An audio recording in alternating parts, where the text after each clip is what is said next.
Good morning student, आप सबका स्वागत है केमिस्ट्री विद कृष्णा अग्रवाल में। लास्ट क्लास में अपन जो पढ़े हैं हाइड्रोकार्बन का जो बेसिक होता है एल्केन, एल्कीन और एल्काइन, हम लोग पढ़ चुके हैं अपने क्लास 1 में। अब जाके सर्च किया जा कर सकते हैं, जिसमें अपन पढ़े थे एल्केन। आज अपन पढ़ने वाले हैं एल्किन्स के बारे में। चलिए स्टार्ट करते हैं। एल्केन, एल्किन में सबसे इंपॉर्टेंट चीज अपन जो आज पढ़ने वाले हैं बहुत ही इजी तरीके से जनरल इंट्रोडक्शन। जनरल इंट्रोडक्शन किसका पढ़ने वाले हैं? जनरल इंट्रोडक्शन हम लोग एल्केन का। उसके बाद हम पढ़ेंगे इसका नोमेनक्लेचर। हम पढ़ने वाले हैं इसका नोमेनक्लेचर मतलब नामकरण। और तीसरा जो पढ़ने वाले हैं अपन आइसोमेरिज्म, समावयता। पहले जनरल इंट्रोडक्शन में अपन स्टार्ट करते हैं। जनरल इंट्रोडक्शन में देखना क्या है कि एल्किन्स होते क्या हैं, एल्किन्स के फॉर्मूला क्या होते हैं, उनके स्ट्रक्चर कैसे तैयार किए जाते हैं। उसके साथ ही साथ अपन क्या देखेंगे कि जो एल्किन्स होते हैं उनकी स्ट्रक्चर क्या होती है, उसमें क्या क्या संकरण पाए जाते हैं, जो कि आपके कॉम्पिटिशन एग्जाम के लिए बहुत ही इंपॉर्टेंट है। इसमें से क्वेश्चन आता ही आता है। चलिए फर्स्ट देखते हैं इसका जो फॉर्मूला होता है। क्या होता है जी इसका फॉर्मूला? CnH2n, जहां पे अपन n की वैल्यू रखते हैं नंबर ऑफ कार्बन।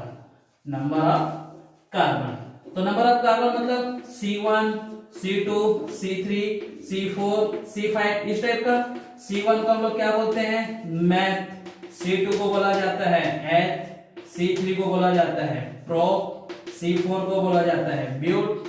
C5 को कहा जाता है अपना पेंट। उसी टाइप का आप पढ़ सकते हो C6, C7, C8, C9 and C10। चलिए आगे बढ़ते हैं। इसी पे हेक्स बोलते हैं। C7 को हम लोग क्या बोलते हैं? हेक्ट। C8 को क्या बोला जाता है? ऑक्ट।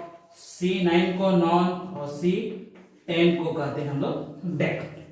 ठीक है, ये बहुत ही इंपॉर्टेंट चीज है, इसको अच्छे से तैयारी करना। ये आपका रूट वर्ड है जो नामकरण के लिए बहुत ही इंपॉर्टेंट होता है। क्लियर है? चलिए एक दो एग्जांपल ही देख लेते हैं। n की वैल्यू अपन रख लेते हैं 2, तो फॉर्मूला में CnH2n, तो C2H2 into 2, तो क्या हो जा रहा है ये? C2H4।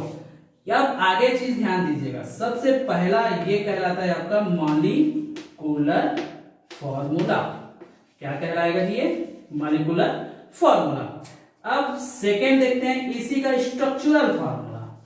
स्ट्रक्चरल फार्मूला बनाने का तरीका बहुत ही इजी है।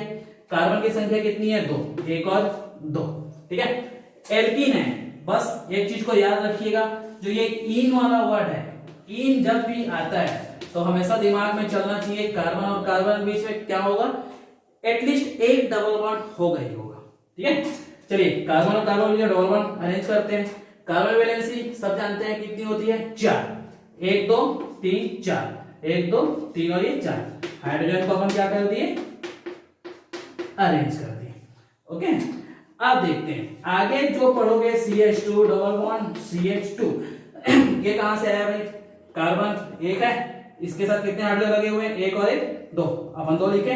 डबल बॉन्ड कार्बन फिर H2। ओके, अब ये क्या कहलाता है आपका? Chain formula. Okay, CH2 double bond CH2 ये आपका कहां काम आएगा? हमेशा प्रिपरेशन मेथड में काम आएगा और केमिकल प्रॉपर्टी में काम आएगा। इस टाइप का ही आपको दिखाई देगा। ठीक है, एक बार सही तौर पे इसको और कर लेते हैं। फॉर्मूला क्या होता है? CnH2n। ठीक है, n की वैल्यू 2 रख देते हैं। n की वैल्यू कुछ भी रखो, ये नंबर ऑफ कार्बन आपके सामने में जो रूट वर्ड है वो हमेशा अच्छे से क्लियर कर लेना। अब आगे देखेंगे तो C2H4 प्राप्त होता है। अब मॉलिक्यूलर फार्मूला हो गया, स्ट्रक्चर फार्मूला हो गया और चैन फार्मूला हो गया। अब आता क्या है? ये तो फार्मूला हम तैयार कर ली। अब आता है नाम की बारी। ये C2 का मतलब क्या होता है? हम लोग देखें C2 को क्या कहते हैं हम लोग? एथ प्लस इन। अब नाम क्या हो गया आपका? ये ये चीज है। इसको बहुत ही इजी तरीके से आपको समझना है, बहुत ही इजी। टफ लोगों को लगता है कि ऑर्गेनिक केमिस्ट्री तो टफ होता है, लेकिन ऐसा नहीं है। आप इस तरीके से बना सकते हैं। चलिए एक एग्जांपल और ले लेते हैं। n = 3 के बारे में ले लेते हैं। चलिए तो CnH2n, तो C3 H2 × 3। अब यहां पे ध्यान दो, C3H6, ठीक है। कार्बन कितने हैं हमारे पास, संरचना बनाने का बहुत ही इजी तरीका। फिर से ये आपका क्या हो गया, आणविक सूत्र हो गया, मॉलिक्यूलर फार्मूला। ये चीजों को विशेष ध्यान देना है आपको। कार्बन की संख्या 1, 2 और ये 3। हम क्या पढ़े हैं, कम से कम एक क्या होगा, डबल बॉन्ड होगा। तो कहीं भी डबल बॉन्ड लगा दो, यहां लगा दो या यहां लगा दो, ये आपका क्या हो गया, डबल बॉन्ड। अब कार्बन की वैलेंसी को देखो, 1, 2, 3 और ये 4, 1, 2, 3 और ये 4, 1, 2, 3, 4। हाइड्रोजन अरेंज कर दो, 1, 2, 3, 4, 5 और ये 6। हमारे पास 6 हाइड्रोजन, 3 कार्बन। ये आपका क्या हो गया, स्ट्रक्चरल फार्मूला हो गया, ठीक है। अब तरीका निकाल लो किसका, चेन फार्मूला निकालने का। पहले कार्बन लिखो, कितने हाइड्रोजन है, 1, 2, 3, CH3, फिर CH, फिर डबल बॉन्ड CH2। ओके, 1, 2, 3, 1, 2, 3 को क्या बोलते हैं हम, प्रो। तो यहां पे क्या हो जाएगा आपका, प्रो। डबल बॉन्ड है इसलिए इन, तो नाम क्या हो गया भाई, इसको ऐड कर दो, प्रोपेन। क्लियर है। अब आगे थोड़ा सा आपको ध्यान देना है, C4 से लेके C10 तक बना के देखना है। एक थोड़ा सा हायर कार्बन को देख लेते हैं, जिससे आपको क्या हो सकता है, ब्रांच भी बन सकता है। मान लेते हैं कुछ क्वेश्चन ब्रांच वाले आ जाते हैं, तो उसके लिए तो अपन क्या देख लेते हैं, C6 के बारे में देख लेते हैं। चलिए कार्बन 6 लेते हैं, मतलब हेक्स लेते हैं। तो हेक्स कार्बन 6 को एल्कीन के फार्मूला में पुट करेंगे तो क्या प्राप्त होता है। चलिए आगे देखते हैं। चलिए अब लेते हैं अपन कार्बन की वैल्यू 6, मतलब अगर हम लोग 6 कार्बन लेते हैं, 6 कार्बन को क्या कहा जाता है, हेक्स, ठीक है। चलिए इसमें कौन सा था, CnH2n, तो n की वैल्यू पुट करते हैं, C6H2 × 6, तो क्या हो जाएगा अपने पास, C6H12। अब थोड़ा सा ध्यान दीजिएगा कैसे हो सकता है। कार्बन की वैल्यू कितनी है हमारे पास, 6 है, 1, 2, 3, 4, 5 और ये 6। एल्कीन का मतलब मैं बताया आपको कि कोई ना कोई क्या होगा, कार्बन के बीच में डबल बॉन्ड होगा, यहां लगाओ, यहां यहां यहां या यहाँ। चलिए अपन क्या कर देते हैं, इसको बीच में लगा देते हैं। ओके, अब वैलेंसी क्लियर करना चालू करते हैं। यहां से 1, 2, 3, 4, 1, 2, 3, 4, 1, 2, 3 और ये 4, 1, 2, 3, 4, 1, 2, 3, 4, ठीक है, 1, 2, 3 और ये 4। अब यहां पे सभी में हाइड्रोजन अरेंज कर देते हैं, 1, 2, 3, 4, 5, 6, 7, 8, 9, 10, 11 और ये 12, ठीक है, 12 हाइड्रोजन हो गया। और ये हमारा कौन सा फार्मूला हो गया, स्ट्रक्चरल फार्मूला हो गया, स्ट्रक्चरल फार्मूला। ये मैं बार बार आप लोग को इसलिए बता रहा हूं कि अपने को ये जो वर्ड है वो आना चाहिए। ये कौन सा फार्मूला था हमारा, molecular formula, molecular formula. Okay, अब देखते हैं इसका चेन फार्मूला निकालने का तरीका। देखिए कार्बन के पास 3 हाइड्रोजन है, CH3, फिर कितने हाइड्रोजन है कार्बन के पास, 2, फिर कितने हाइड्रोजन है, 1। अब यहाँ पे डबल बॉन्ड है, डबल बॉन्ड हो गया, फिर CH, फिर CH2, फिर CH3। ध्यान से देखेंगे, बहुत ही इजी तरीके से आप तीनों चीजों को पढ़ सकते हैं। आणविक सूत्र फार्मूला से निकालिए, संरचना सूत्र बैलेंस करके निकालिए, फिर चेन सूत्र निकालिए, हर एक कार्बन में कितने कितने हाइड्रोजन कनेक्ट हुए हैं। ओके, और आगे का जैसे कि देखिए ये तो चेन फॉर्म में हो गया आपका, इसी को अगर हम लोग ब्रांच फॉर्म में निकालते हैं, ठीक है, थोड़ा सा देखना है इसको आपको। अगर ये ब्रांचिंग बनाएगा, शाखा बनाएगा, तो क्या होगा देखते जाइएगा, 1, 2, 3, 4, यहां पे बना दो 5, समझते जाएंगे ना। चलिए एक ब्रांच कर दिया अपन 6, 1, 2, 3, 4, 5 और ये 6। डबल बॉन्ड कहां लगाते हैं, फॉर एग्जांपल डबल बॉन्ड तो यही लगा देते हैं, समझते जाइएगा। अब देखिए बैलेंस कर दिए, 1, 2, 3, 4, 1, 2, 3, 4, इसके पास कोई हाइड्रोजन नहीं हो रहा है क्योंकि बैलेंस ऑलरेडी हो गया है। 1, 2, 3 और ये 4, 1, 2, 3, 4, 1, 2, 3, 4, 1, 2, 3 और ये 4, सभी में अपन क्या कर दिए, हाइड्रोजन को अरेंज कर दिए। बहुत ही इजी तरीके से आप इसको समझ सकते हैं। वीडियो को पूरा देखिए, हर एक छोटा छोटा चीज आपको क्लियर होते जाएगा। अब इसको अरेंज कीजिए। अरेंज अपन यहाँ पे करते हैं, देखते जाइएगा।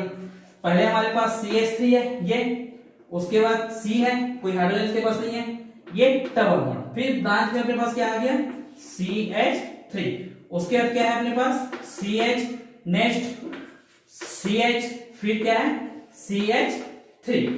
ठीक है, देखिए 1 2 3 4 5 और ये 6 अपने पास आ गया। देखो ये और ये दोनों आगे चल के आप जो समानता पढ़ने वाले ना वो ऐसा ही आपको दिखाई देने वाला है। ओके, देखिए डबल बॉन्ड हो गया, तो ये आपका किस फार्मूला से मैं लिया हूं, C6 वाले फार्मूला से लिया हूं। ओके, तो इसको समझना मॉलिक्यूलर फार्मूला क्या होता है, स्ट्रक्चरल कैसे होता है, चेन फार्मूला क्या होता है, बाकी आप खुद से अपने से इसको बना सकते हो। क्लियर? चलिए अब आगे देखते हैं। ये तो अपने को 6 कार्बन के लिए हो गया। आगे का जो होता है कुछ कुछ इंट्रोडक्शंस के लिए, मतलब सबसे पहले एल्किन का मैं आपको जनरल इंट्रोडक्शन में बताया, इसका फार्मूला क्या होता है, जनरल फार्मूला जो CnH2n होता है। सेकेंड थोड़ा सा ध्यान से देखते जाएंगे, एल्किन्स क्या होते हैं जिसमें डबल बॉन्ड पाए जाते हैं, वो क्या कहलाते हैं, अनसैचुरेटेड हाइड्रोकार्बन, असंतृप्त हाइड्रोकार्बन, मतलब जिसमें डबल और ट्रिपल बॉन्ड पाया जाता है वो कहलाता है आपका असंतृप्त हाइड्रोकार्बन। ठीक है, अब असंतृप्त हाइड्रोकार्बन के साथ साथ मैं यहाँ पे इसका दूसरा लिख देता हूँ जनरल इंट्रोडक्शन में, ये क्या कहलाता है, अनसैचुरेटेड हाइड्रोकार्बन, अनसैचुरेटेड हाइड्रोकार्बन। ठीक है, तो ये चीजों को विशेष ध्यान देना। तीसरा पॉइंट जो होता है इसको हम लोग बोलते हैं ओलिफिन्स। थोड़ा सा ये भी बहुत इंपॉर्टेंट चीज है, एग्जाम में आता है। ओलिफिन्स क्या होता है, जो तेल को प्रोड्यूस करते हैं, जो तेल उत्पादक होते हैं वो सब क्या कहलाते हैं, ओलिफिन्स कहलाते हैं। ठीक है, तो कुछ कुछ जनरल इंट्रोडक्शन है उसको आपको क्या करना है, क्लियर करना है। ये बेसिक नॉलेज के लिए एल्किन के लिए बहुत ही जरूरी है, ज्यादा इंपॉर्टेंट इसका स्ट्रक्चर कैसे करके फॉर्म किया जाता है वो था। अब एक और चीज कभी कभी एग्जाम में पूछ देता है, जैसे कि आपका एनसीईआरटी का जो कुछ बुक्स होते हैं उसमें इंपॉर्टेंस रहते हैं, और आपका क्या बोल सकते हैं आईआईटी या नीट के एग्जाम में, इन सारे एग्जाम में, या स्टेट का जो स्टेट गवर्नमेंट का जो एग्जाम होता है पीजीटी के लिए, लेक्चरशिप के लिए, तो वो क्या होता है कभी कभी पूछता है कि ब्यूटीन में कितने सिंगल बॉन्ड है और कितने पाई बॉन्ड है। मान लेते हैं हम लोग इसी में पढ़ रहे हैं कि हेक्सेन, अब नाम तो हेक्स था तो इसका नाम हम लोग क्या रख चुके हैं, हेक्सेन। ठीक है, तो हेक्सेन कभी कभी पूछ देता है कि नंबर ऑफ सिग्मा बॉन्ड और नंबर ऑफ पाई बॉन्ड कितने, काउंट करके बताओ। आगे हम देखते हैं एल्किन का स्ट्रक्चर।